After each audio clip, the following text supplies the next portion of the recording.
Shiva is a god who should not be named, because to name him is to limit and curtail him. At the same time, the sum of his many names also bring out the indescribable mystery of who he is, or indescribable mysteries of what this creation is. Of his various forms, Kala or Mahakala is an important, at the same time a fierce form. As Mahakala, he is the lord of time. As Kala Bhairava, he is the destroyer of time.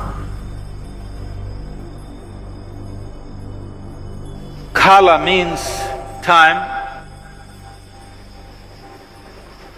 Time, as you experience it, is only the cyclical movement of physical existence.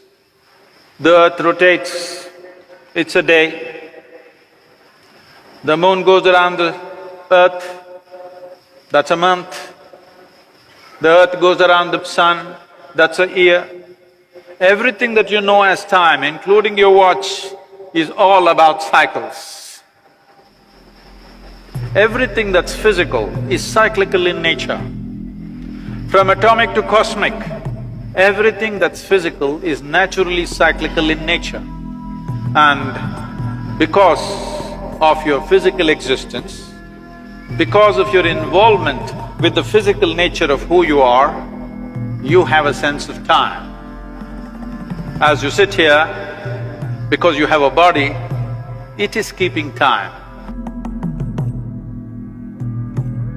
If you become free from the cyclical moment of life, then we say you are in mukti or absolute liberation. So those who are aspiring for mukti, those who are seeking absolute liberation, for them this dimension that we are referring to as Mahakala becomes of paramount importance.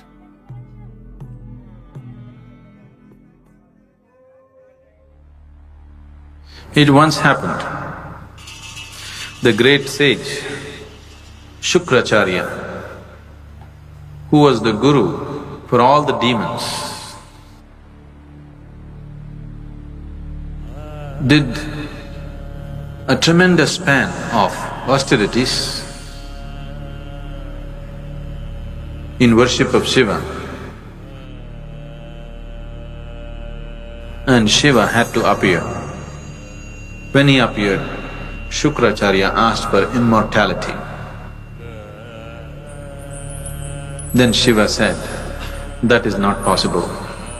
All that is born has to die. Ask for something else. Then Shukracharya said, give me the power of rejuvenation, that any kind of wound, any kind of disease I can rejuvenate, give me that power. Shiva, being the ultimate healer, the master of all herbs and medicines, gave Shukracharya the Sanjeevani mantra, the mantra for rejuvenating people from any kind of disease or any kind of wound or injury. Once Shukracharya had this Sanjeevani mantra, the demons became excessively bold and they waged battle after battle.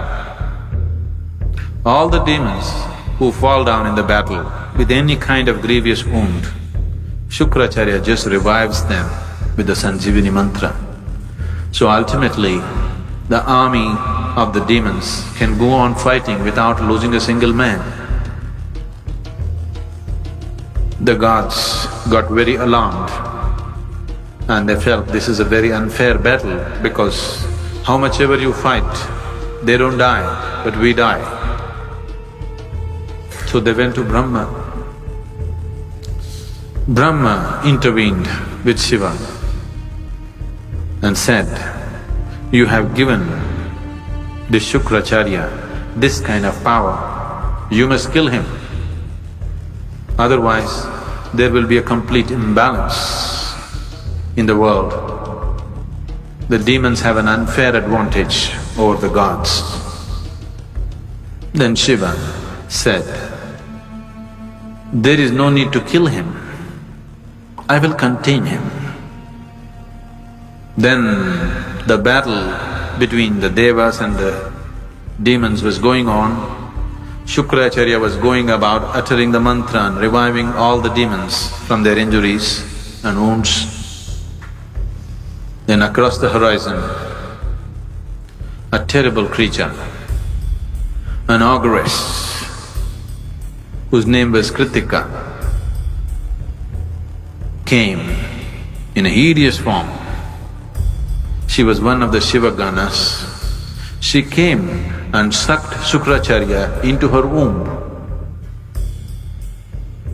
and there he remained as a fetus.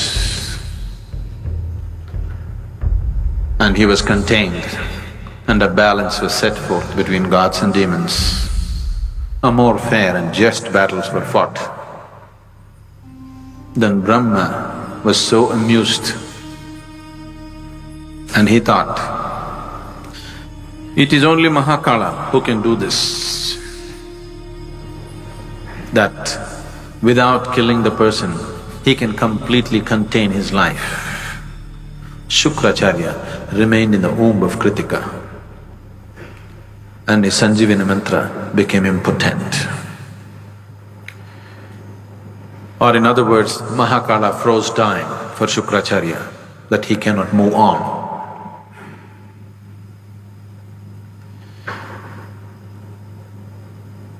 When we talk about transcendence, when we talk about spirituality, yoga, we are seeing how to go beyond the limitations of time and space. Because time and space belongs to the physical plane of the existence. Once you aspire to be spiritual, what it means is you're aspiring to be something more than the physical.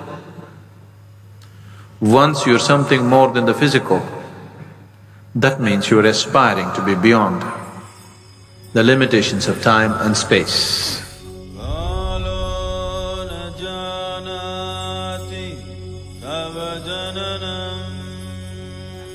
The Mahakala temple, the linga that is consecrated there, is of phenomenal nature.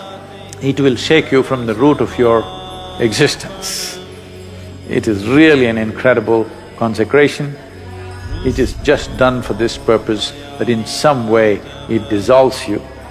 One must be ready to go into this temple properly because it's of a tremendous power and it is not for the faint-hearted. It shakes you from inside.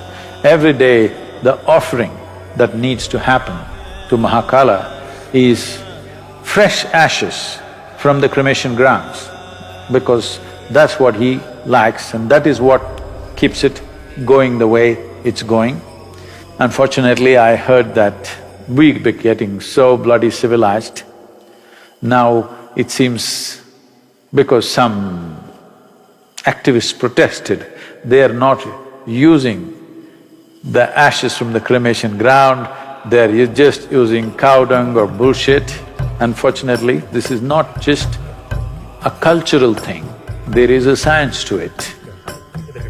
If we bring ashes from the cremation ground and some other ash, I can show you what is the difference between the two. Experientially, it's a phenomenal difference. And it's very, very important that this process is continued because that is the nature of Mahakala. The very presence of what this Mahakala Rupa is, when you go there, everything is gone, everything is burnt into ashes. That means you become free from the physical. It propels you towards your ultimate liberation. You want to do that gently, we have everything here.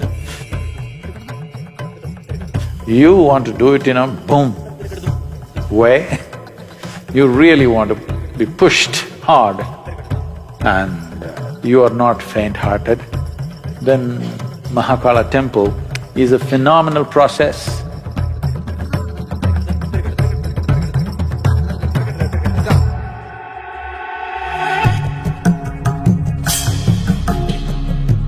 Your body should sleep, your mind should sleep, everything should sleep, but you must be awake.